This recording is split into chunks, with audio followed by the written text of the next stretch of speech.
Today we're diving into the incredible story of one of the most powerful figures in Indian history, Rani Lakshmibai, the warrior queen of Jhansi. Seriously, her life is the stuff of legends. At a time when a woman's role was incredibly restricted, she didn't just bend the rules, she shattered them, leading armies and defying a global superpower to become an immortal symbol of resistance. And get this, that's not praise from a friend, that's from Major General Hugh Rose, the British commander sent to crush her rebellion. So you have to ask, how on earth did she become the person he feared the most? Well, to understand the queen, we first have to meet the girl. Her journey from a young child named Manu to the legendary Rani of Jhansi started with a childhood that was anything but ordinary. I mean, just look at this contrast. It's absolutely night and day. While most girls, not just in India but around the world, were being taught household skills, Manu was being trained like a future warrior. She was learning to fight with swords, ride horses, and even shoot firearms. This education wasn't just unusual, it was the foundation for everything she would become. Her life was shaped by both tragedy and opportunity. After losing her mother when she was just 4, she grew up in the middle of a political court. Then, her marriage to the Maharaja of Jhansi made her a queen, a Rani. But she wasn't content to just be a figurehead. She immediately started pushing boundaries, rejecting traditions like the Purdah system, which kept women hidden away. So the stage was set for a major showdown. But the Rani's main opponent wasn't some rival king. It was something much bigger and way more powerful. A massive corporation that was basically swallowing India whole, the British East India Company. You know, the East India Company didn't start as a colonial power. Way back in 1600, it was just a trading company. But a couple of centuries and a few key military victories later, it had morphed into this bizarre hybrid, a corporation with its own private army that was running huge parts of the country. So how did they grab so much land without being in a constant state of war? Well, they had some pretty clever political tools. And one of the most controversial was the doctrine of lapse. The rule was simple and kind of devious.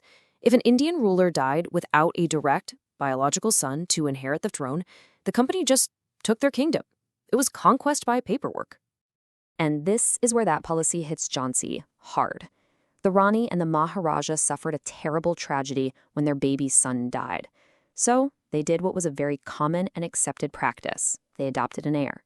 But when the Maharaja died, the British Governor-General just said, nope, doesn't count. He used the doctrine of lapse, and just like that, Jhansi was annexed. The Rani was now a queen without a kingdom. Now, what happened in Jhansi wasn't happening in a vacuum. By 1857, the East India Company had been pushing its luck for decades. Aggressive takeovers, disrespect for local culture, it all created this giant powder keg across northern India. And it was about to explode. It's really interesting to see how people talk about this conflict. If you read British sources from the time, they call it the Indian Mutiny or the Rebellion. Those words make it sound like an illegal uprising. But for countless Indians then and now, this was the first war of independence. The words you choose really show which side of the story you're on. When the fighting finally erupted in Jhansi, the local rebels killed the British residents. But what was the Rani's role in all of this? That's one of history's great mysteries. She wrote to the British saying, hey, I was a hostage. The rebels forced me to help them. But the British were deeply suspicious. They had eyewitnesses who said otherwise, and they found items from the victims in her palace.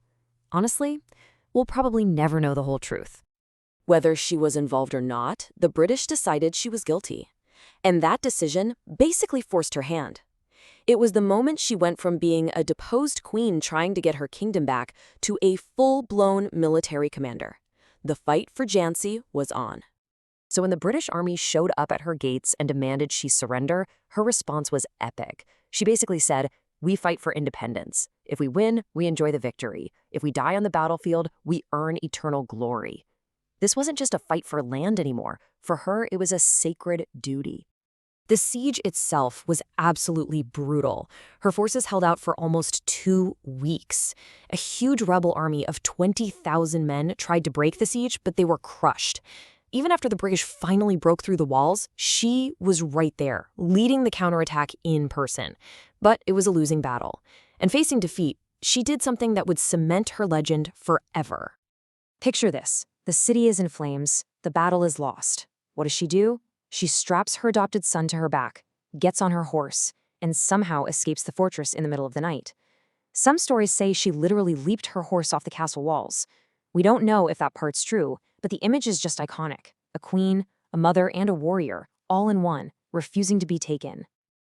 And her escape wasn't the end of the story. She didn't just run and hide. She immediately linked up with other rebel leaders and kept the fight going. Her final heroic stand would happen at the fortress of Gwalior. And of course, she wasn't hiding in the back. She was right where she always was, on the front lines. Dressed as a soldier, she personally led a cavalry charge against one of the most elite British units. The way it ended is almost tragically random. According to the British account, her horse stumbled while crossing a canal.